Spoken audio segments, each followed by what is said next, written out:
en un lugar que esté bien iluminado, se hace sentado, lugar donde no haya mucha bulla para poder escuchar los signos en el paciente.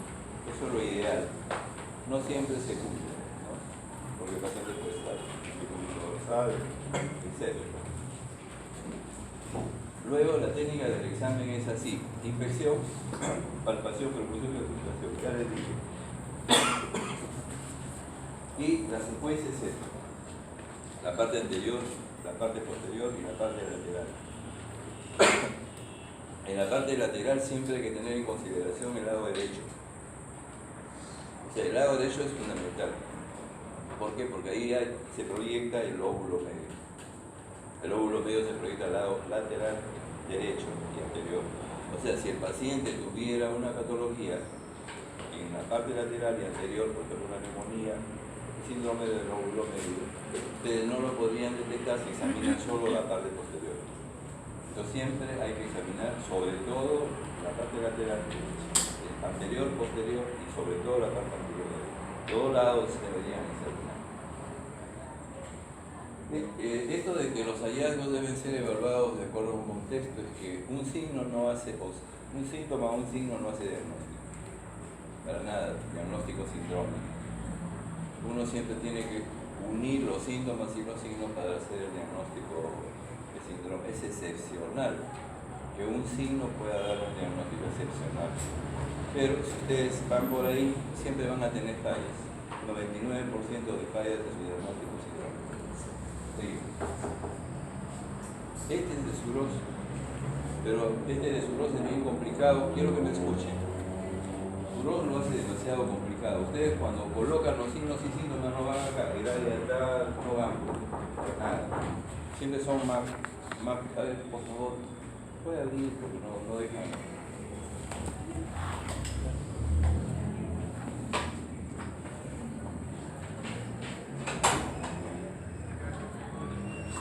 Venga temprano, pues señor. Disculpe, doctor, sale un rato el baño. Está tocando Se la queda puerta, no la deja. Bien, entonces, siempre uno busca en el aparato respiratorio las áreas, ¿no? Las áreas están dadas por una serie de líneas que se consideran, que son imaginarias, pero que se consideran que se deben trazar. Hay líneas verticales y horizontales. Por ejemplo, las líneas horizontales acá, la que pasa por toda la clavícula. La clavícula es una línea horizontal. Después, por la tercera costal, sexta costal. Esas son las líneas horizontales. Una línea vertical acá podría ser la medio external o la cara external y la axilar anterior. Creo que es lo básico. No aprendan las otras líneas que no les va a servir de nada. Entonces van a tener acá áreas, la supraclavicular, la infraclavicular, la mamaria y el cocoro, tanto del lado izquierdo como del lado derecho. ¿Ya? Vamos a ver. Esa es en la parte lateral. En la parte lateral las verticales son línea axilar anterior, línea axilar anterior, línea axilar posterior, o sea acá atrás, axilar posterior, y después de la sexta costal la proyectan así, y también proyectan esta línea costal que se va hasta acá. Entonces van a tener dos áreas, una superior y una inferior. Acá lo dice el impedente. Ustedes pueden decir área axilar superior, área axilar inferior, nada más. En la parte posterior también hay líneas horizontales y líneas verticales. Las horizontales, la escápula espinosa. Escápula espinosa. Después la que va por debajo del escápulo. Y esta que va por la podesis. Estas son las líneas horizontales. Las verticales son acá, la vertebral. Creo que es lo básico, la vertebral y la axilar posterior. Entonces ya lo divide en áreas. Las áreas serían las supraespinosa, la espinosa o escapular y la infraescapular. Seguimos, ¿no? Sigue. Esto es para ver, tenemos el lóbulo superior, medio inferior. Sigue. Sigue. Sigue también. Igual. En el lado derecho, lóbulo superior, medio inferior. En el lado izquierdo, superior e inferior. Seguimos. para poder explicarles que uno siempre debe examinar la parte lateral anterior. ¿Siga? Ya. Bien, entonces, cuando uno inspecciona al paciente, creo que hay dos partes: la inspección estática y la inspección dinámica. Eso tiene que ver con la inspección estática. En la inspección estática es el diámetro antero-posterior y transversal. Y nosotros, el diámetro transversal predomina sobre el diámetro antero-posterior. Cuando eso no ocurre, hay alguna patología en las personas. Luego, la dirección de las costillas es de gran importancia, que salen de la columna, se van hacia adelante y se acercan acá en el esternón y dejan un espacio entre costilla y costilla, que es el espacio intercostal, que es bien importante cuando el paciente tiene un síndrome atelectásico. Porque en el síndrome atelectásico jala las estructuras, entonces el espacio disminuye. Bueno, pacientes, por ejemplo, que tienen fibrotórax, tuvo el paciente una tuberculosis y después se queda una fibrosis. Entonces, en esos pacientes jala las estructuras también al lado más comprometido y los espacios disminuyen. Casi no nos fijamos en los espacios, pero es bien importante cuando hay diagnóstico de síndrome atelectásico. Luego, el ángulo subcostal, que no es el ángulo de Charpy, por ese caso. ¿Hay quién sabe qué es el ángulo de Charpy? Al señor pregúntele, señor. ¿El ángulo de Charpy, señor?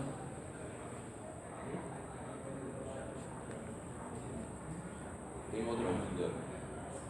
Yo le hice en la clase de cardio. O sea, es diferente. El ángulo de Charpy es este ángulo de acá. Es decir, es justamente para caracterizar al paciente que es olentosómico, pícnico, etc. Es uno de los reparos anatómicos que se usan para eso. Este es el otro, el ángulo subcostal en aparato respiratorio. Luego hay que ver también la simetría. En nosotros el tórax es simétrico, pero puede haber una predominancia si nosotros manejamos la derecha o la izquierda, una predominancia, pero es simétrico. No se olviden, cuando hagan el examen físico siempre comparen. O sea, el alumno puede hacer unilateralmente el examen y después comparar. En la parte anterior y la parte posterior. La lateral creo que no es tanto problema. Luego la forma y tamaño del tórax, ¿no? Porque hay patologías que pueden alterar la forma y tamaño. Por ejemplo, el tonel en el paciente con enfisema. Abovedamientos, los abovedamientos. Si el paciente tiene un derrame pleural acá, masivo, hay un abovedamiento. Si el paciente tiene un hemotórax a tensión del lado derecho, se produce un abovedamiento. Y hay abovedamientos que se producen, por ejemplo, en la expiración, en los pacientes con enfisema. Se hace la expiración y hay un abovedamiento en los espacios intercostales. Eso se presenta en pacientes que tienen enfisema ya casi terminal. Y luego las retracciones. Estas retracciones son bajos relieves. O sea, el paciente respira y se forma un bajo relieve en el espacio intercostal. Eso recibe el nombre de tirajes. Entonces, los tirajes pueden supraesternales, supraclaviculares, intercostales y epigales. Cuando un paciente tiene tiraje, uno supone que está en insuficiencia respiratoria. El tiraje es casi un dato indirecto de que el paciente tiene insuficiencia respiratoria. Puede ser aguda o crónica. Bueno, esto es para ver las malformaciones que se pueden presentar en el tórax, que pueden ser así, bilaterales, que son congénitas y adquiridas. Las congénitas, entonces nace pues, el paciente, ya sabemos. El tórax plano, entonces en el tórax plano prácticamente el diámetro antero-posterior se aplana, disminuye. En el cico espoliótico, para ir despertando a los jóvenes, hay que cifosis. ¿Qué cifosis? ¿Qué cifosis? ¿Qué es cifosis?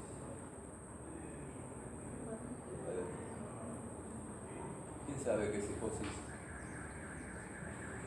Todavía está con Glasgow 8, ¿no? Todavía no puede pensar. Es cuando se forma una convexidad columna lateral, porque es más convexo. Ya, pero ¿cómo? ¿Para dónde? ¿Ah? ¿Cómo es? Yo me pongo en este plano.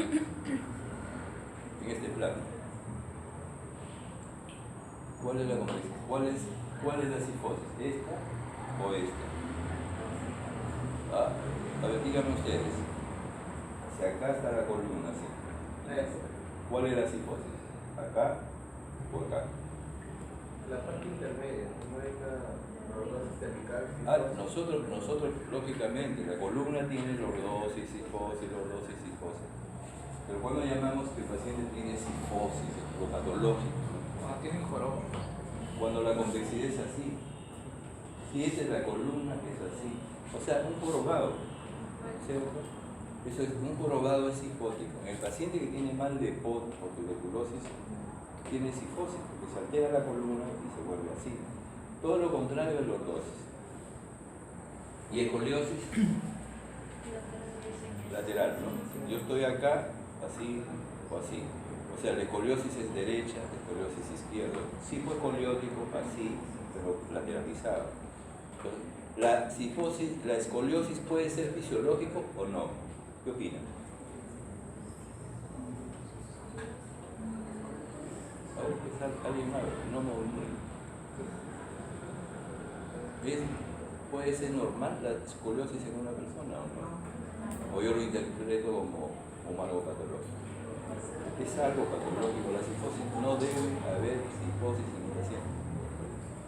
La causa más frecuente de sifosis es que una de las extremidades sea más pequeña que la otra. Eso forma parte del examen general, porque pasa a la extremidad articular, donde se miden las extremidades. Casi todos nosotros tenemos una diferencia de extremidad a extremidad, pero no sobrepasa el centímetro. Cuando sobrepasa el centímetro, entonces uno se coloca así o así. Y que es fácil de corregir. Pero cuando uno no lo deja, el paciente a largo plazo va a tener muchos problemas. Bien, entonces estamos en psicoescoliosis. El pectum excavatum es esto. O sea, acá se deprime. Eso le decían antes a todas en zapatero. Porque antes los zapateros tenían el zapato acá y deformaban, pues. Eso es el nombre, la parte inferior. Ese es el pectum excavatum. El perinatum es todo lo contrario acá. Como una quilla, ¿no? De balón, así. Es una parte alta de esta forma. Una parte alta. Y este piriforme es de la parte baja, o sea, acá abajo. Y el piramidal es el ensanchamiento de toda esta zona. Se amplía toda la zona. Entonces, esas son las congénitas. En las adquiridas, el tórax entonel que yo le dije son todas en inspiración. ¿Por qué? Porque el paciente tiene enfisema. En el enfisema se destruyen las estructuras del pulmón, pierde el pulmón elasticidad, el aire penetra y no puede salir. Entonces, una gran parte del aire que penetra se queda. Entonces, el paciente con el tiempo se queda sin inspiración y eso modifica el tórax, por eso se llama tórax entonel. Pero se presenta cuando el enfisema es de larga edad. En cambio, en tórax del raquitismo, estas costillas se vuelven muy planas, se proyectan hacia adelante el raquitismo. Tórax plano puede ser adquirido también como tórax congénito. En las unilaterales hay abovedamientos y retracciones. En los abovedamientos, si yo tengo un derrame pleural acá, entonces puede haber abovedamiento. Si yo tengo un neumotórax, puede haber abovedamiento, ¿cierto? Entonces, el neumotórax sobre todo atención. Luego los grandes tumores unilaterales, distensión pulmonar supletoria. ¿Quién sabe qué es distensión pulmonar supletoria? ¿Quién sabe? ¿Dónde están los? Creo que era necesario. Por ejemplo,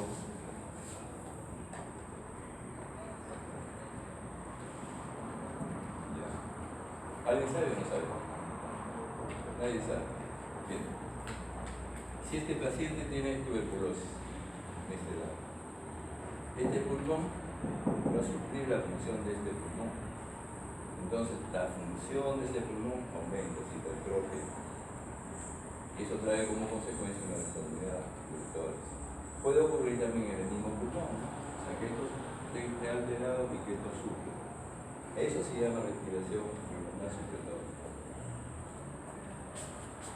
Luego, retracciones, paquipleuritis.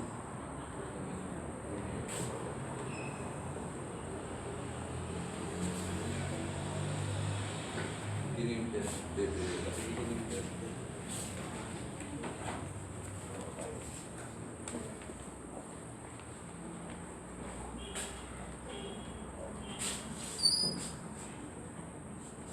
estamos hablando de perros.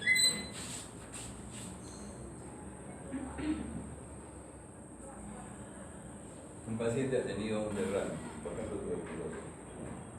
Le dan tratamiento, se reabsorbe, se cura el paciente, pero estas quedan engrosadas, estas dos pleuras, y a veces hasta se pegan. Eso es lo que se llama paquipleuritis. Y eso jala las estructuras, jala al mismo lado de la lesión. Y eso deforma los motores. Y luego las atelectasias masivas, vamos a hacerlo acá.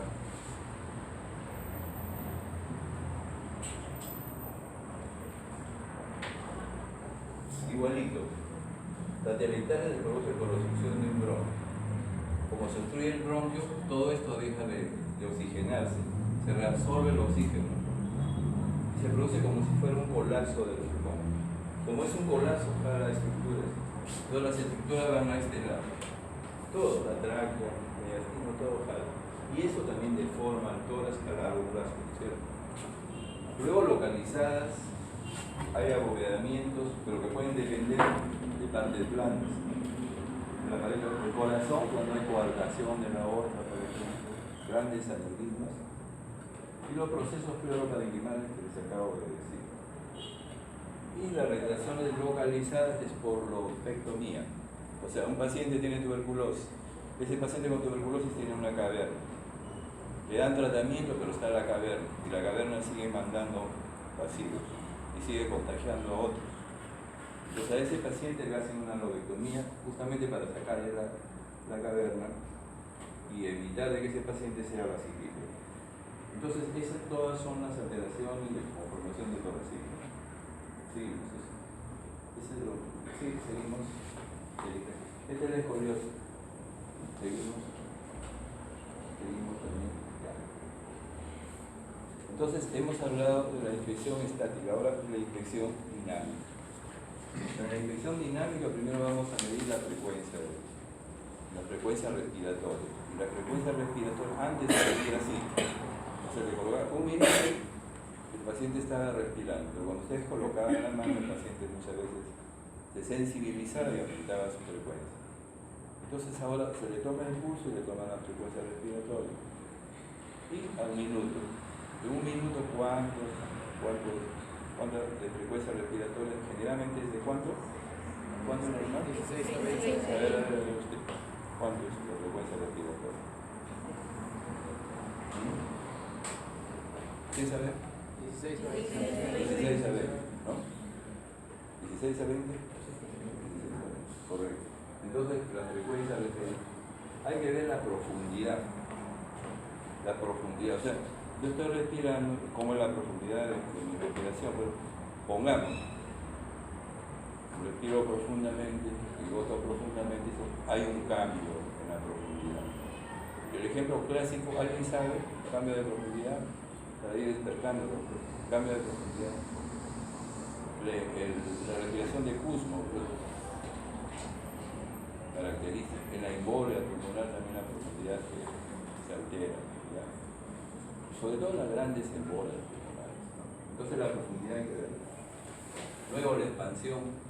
Cuando yo examino le dije parte anterior, posterior, lateral. Entonces yo me voy a acercar al paciente y voy a mirar cómo son los movimientos de esta parte. Cómo se mueve acá y cómo se mueve acá. Entonces hay que ver los movimientos.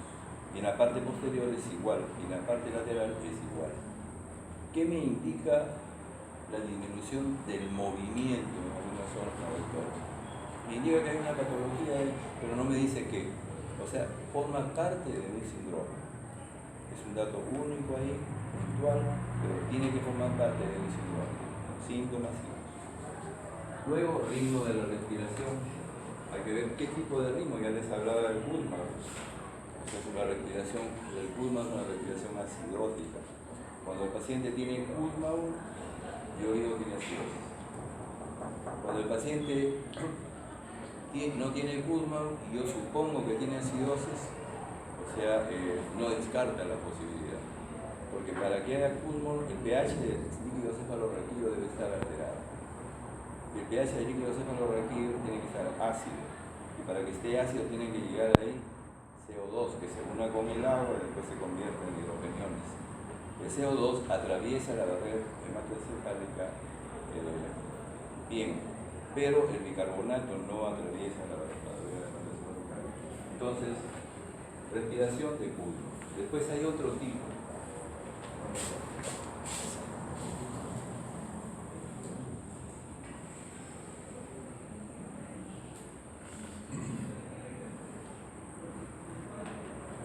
¿Se acuerdan de esto?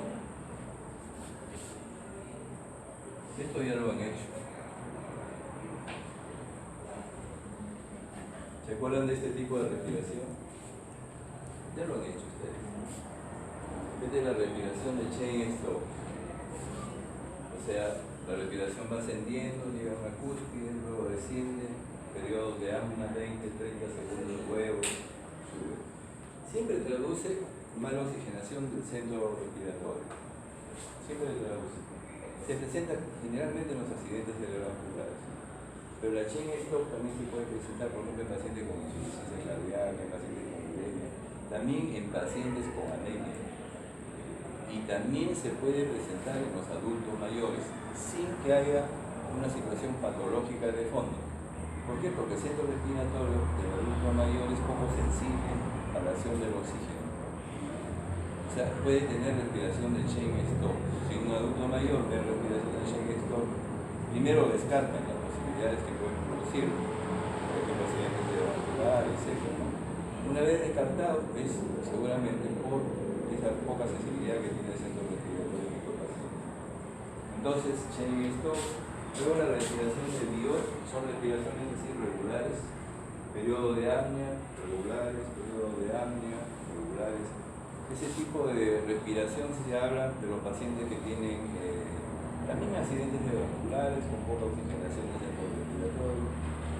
Y hay algunos libros de semiología, Zuroff, que es un libro clásico que me encuentro a algunos de ustedes en la literatura, habla de que es igual al paciente meningítico. Los pacientes meningíticos hacen esta respiración de vida. Yo nunca lo he visto, lo he buscado porque como estaba Zuroff lo decía, pero no he tenido la oportunidad de ver, y eso que yo he visto porque en las meningitis, la oportunidad de ver respiración de vida en los pacientes.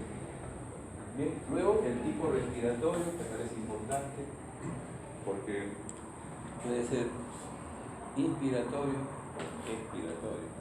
Si es inspiratorio, yo me imagino que el paciente tiene alguna patología de la bifurcación de la tráquea para arriba. Por ejemplo, cuerpo extraño en la niños, o alguien que se atraganta, o alguien que hace un proceso de truco, o alguien que hace un edema angioneurótico. Por ejemplo, los que están durmiendo, que no van a escuchar esto, si van a su paciente no le preguntan si antes recibió algún antibiótico y le colocan ese antibiótico y le producen un edema angioneurótico. Y el edema angioneurótico es peligroso, ¿por qué? Porque produce un espasmo laringeo a nivel glótico y el paciente muere por asfixia. En esos pacientes hay que ponerles adrenalina, porque ninguna cosa le soluciona el problema sino la adrenalina. Muchas veces la adrenalina tiene que ser intracardíaca, directo, pero en pacientes del shock. Los antihistamínicos, corticoides no funcionan. Bien, y los tipos expiratorios, hay dos ejemplos clásicos del tipo expiratorio. Por ejemplo, el paciente asmático.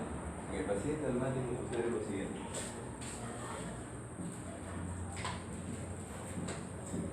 En el paciente asmático hay una reacción en la mucosa bronquial, pequeños bronquios. Y esta reacción tiene anticuerpos, produce espasmo, produce edema y produce moco pilante. Moco pilante es como goma. Todo eso obstruye.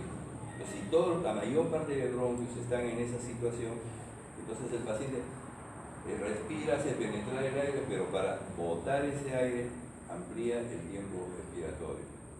esos pacientes tienen entonces disnea de tipo expiratorio. Por eso que el tiempo es de gran importancia. Igual también en el sistema que les decía, hay destrucción de parénquima pulmonar.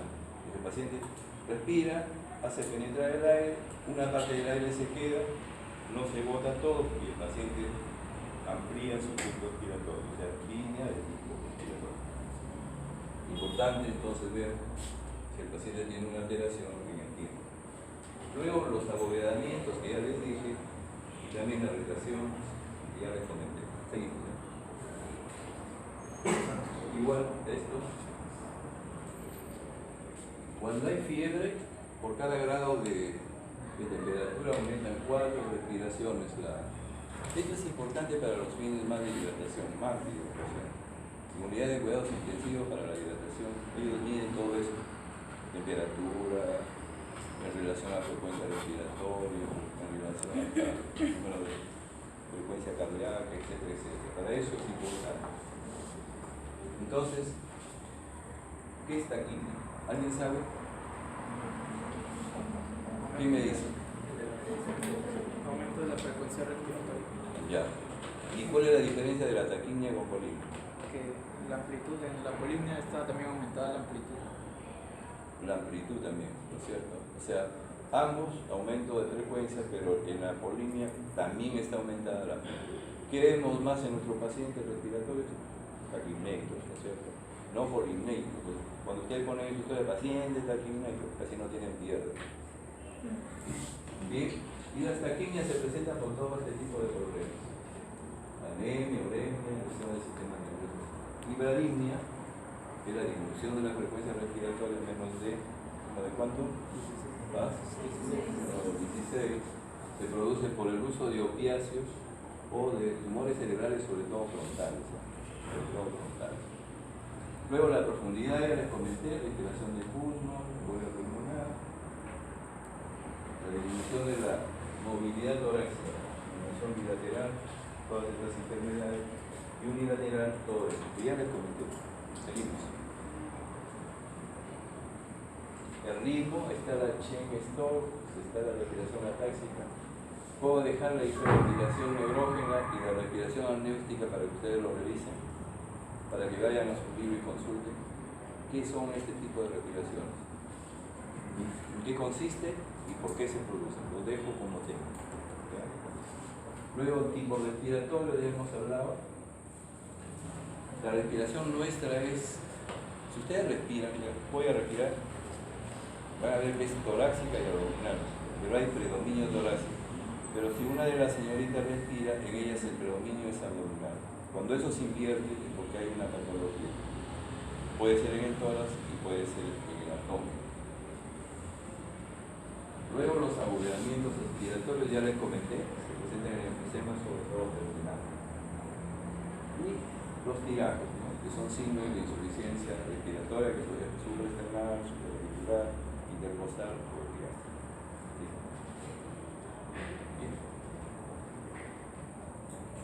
No hay que dejarse ganar por ¿quién se presta para hacer el examen?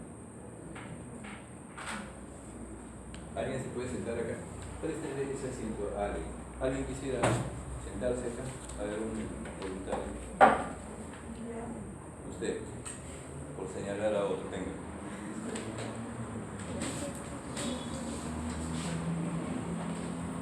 De paso lo despertamos. Creo que siempre viene a dormir, ¿no? Me he contado los dos años, siempre viene a dormir y me dijo me siento porque es todo. ¿Es cierto?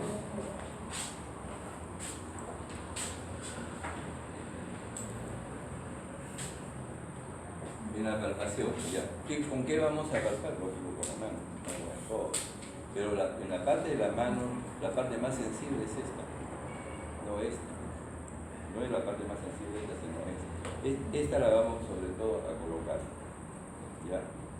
Es una de las formas de poder hacer la palpación. ¿Cómo voy a hacer la palpación? ¿Para qué me va a servir? Primero por los movimientos, para ver la expansión, que se llama amplexación. Recuerdan que les decía que en la infección yo veo porque se mueve poco este lado, constato, y pienso que hay una patología. pero yo voy a constatar mucho más cuando hago la prestación. Pero la prestación se hace parte anterior, posterior y lateral. En anterior es así. ¿Cómo se ve? Esta es la forma de hacer el examen. Ya. En esa forma. Entonces yo coloco mis manos así. Hay otros que lo ponen equidistante a la línea acá, externar, medio externar, y así en esta forma. Entonces le digo que respire y yo veo si se mueven los dos lados bien o uno se mueve menos u otro se mueve más cuando hay respiración supletora. Y después voy a esta zona así. Igualmente, ¿no? Para ver el movimiento en ambos lados y dónde está alterado. Eso es la parte anterior. En la parte posterior hago lo mismo. Línea vertebral. Entonces voy en esta forma. Puedo colocar mis dedos así en la línea vertebral, pero lo puedo colocar equidistante a la línea vertebral, en esta forma. A ver, por ejemplo, respire usted. Respire. Entonces yo estoy viendo el movimiento. La parte posterior. Luego pongo ese poquito delante y después voy así, en esta forma. Así, acá.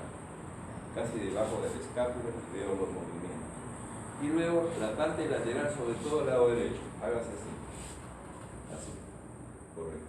Creo que es la mejor forma. Y después coloco mi mano acá, respiré. Y ahí estoy explorando lóbulo medio prácticamente.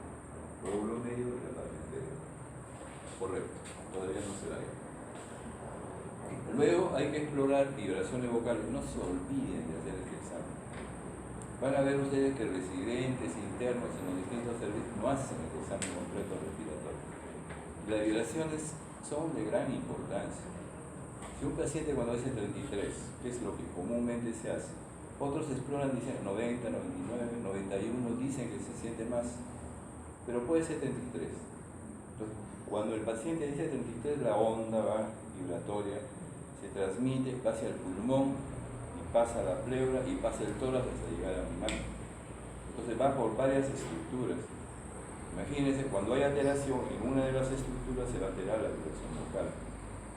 La vibración vocal se acentúa, creo que hay una lámina de esas, se acentúa cuando hay medio sólido.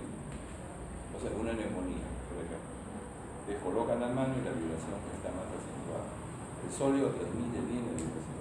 Eso lo sabían desde la época medieval. Cuando venían los ejércitos con caballos, con el oído en la tierra, pues se transmitían. Y ahora es diferente, porque se van a colocar así. Y transmite mal el medio líquido y el medio aéreo. Pues, ¿qué medio líquido podría transmitir mal? A ver, un ejemplo. ¿Ah? ¿Ah? El derrame pleural, ¿no es cierto? ¿Qué otro? El medio aéreo. En el motor no se transmite bien.